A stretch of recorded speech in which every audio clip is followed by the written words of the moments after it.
TGT Stock Analysis Tuesday and onwards. Am I buying? I'm covering all that in this very brief and short 1-minute video, so watch till the end. Looking at the Target Corporation stock, I'm here to tell you that with $94 at the freaking price level, I'm just further looking to not buy whatsoever. Not in a bad way, man. It is melting down.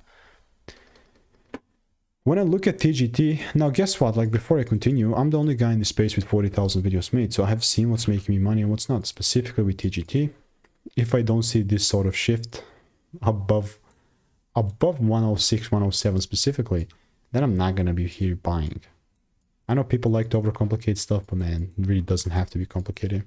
And it's taking me so much time to learn this. So I'll continue to keep you updated, and if you want to learn how I'm making 5-10K per month with the indicators, click the first link in the description, get my free email, snacky charts, very simple, and free insights.